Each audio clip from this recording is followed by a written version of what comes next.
Budget आने से पहले और बजट आने के बाद पूरा देश और पूरे देश में ये बहस चल रही थी कि अमेरिका को लेकर के डील होने जा रही है।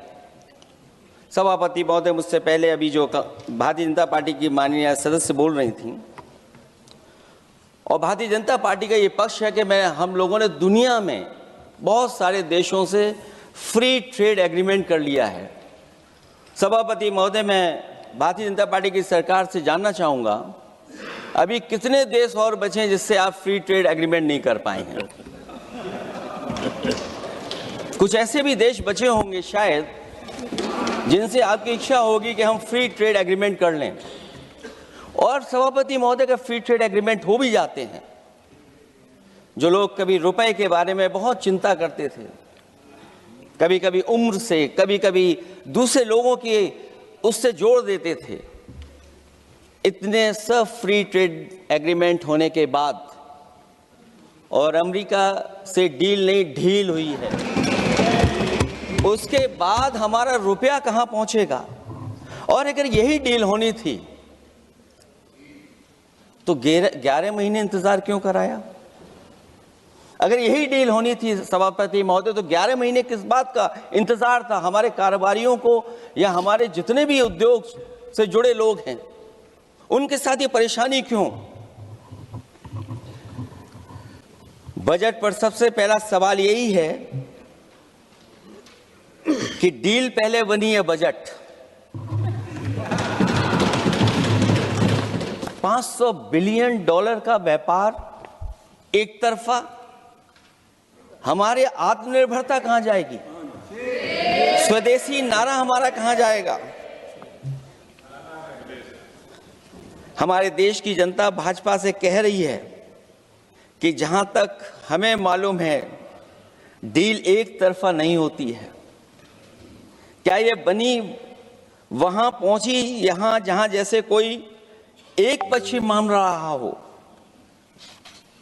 जनता भाजपा से यह भी जानना चाहती है कि 0 बड़ा के 18। सबसे बड़ा सवाल यह है कि किसान को लेकर के इन्होंने कहा कि किसान की हम आय दोगुनी कर देंगे। आज हमारा किसान इस उदारीकरण में कहां खड़ा है? जिस किसान को लेकर के पूरे देश के सभी राजनीतिक दल चिंतित रहते हैं, इस डील के बाद हमारे किसानों का हाल क्या होगा? और जब सब कुछ विदेश से ही आएगा तो हमारा किसान भारत में क्या उगाएगा, जमीन पर क्या होगा और क्या बेच पाएगा? सभापति महोदय, बजट पेश किया, कहा कि हम एग्रीकल्चर इंफ्रास्ट्रक्चर तैयार करेंगे, एग्रीकल्चर इंफ्रास्ट्रक्चर से हम मंडियां तैयार करेंगे, बाजार तैयार करेंगे, एमएसपी लागू करेंगे।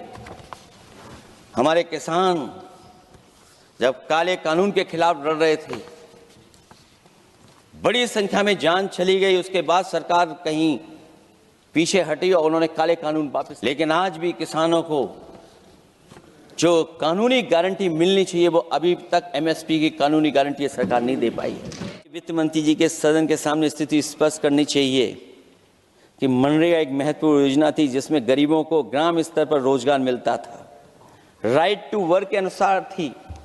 इस योजना को समाप्त करते हुए आपने क्या नाम रखा है? बीबी राम जी। और हमारे राम जी कहाँ बैठे हैं? कहाँ है हमारे राम जी? पीछे बैठे, जिन्हें बचपन से हम देखते आए राम जी। ये हमारी खुशकिस्मती है कि राम जी सदन में बैठे हैं, लेकिन आप राम जी का अपमान कर रहे हैं। आपको उनको यहाँ नहीं बैठा सकते, आपको यहाँ बैठाना चाहिए नंबर 2 पर। अगर आप बजट क्या बोलिए? नहीं, सभापति जी बोलिए। नहीं सभापति महोदय, नहीं, जिन्होंने गोली चलाई वो आपका राम मंदिर बना रहे हैं। सभापति महोदय, जिन्होंने गोली चलवाई वो राम मंदिर बनवा रहे हैं। अगर कुछ पता ना हो तो जाकर के पूछ लेना, पता कर लेना।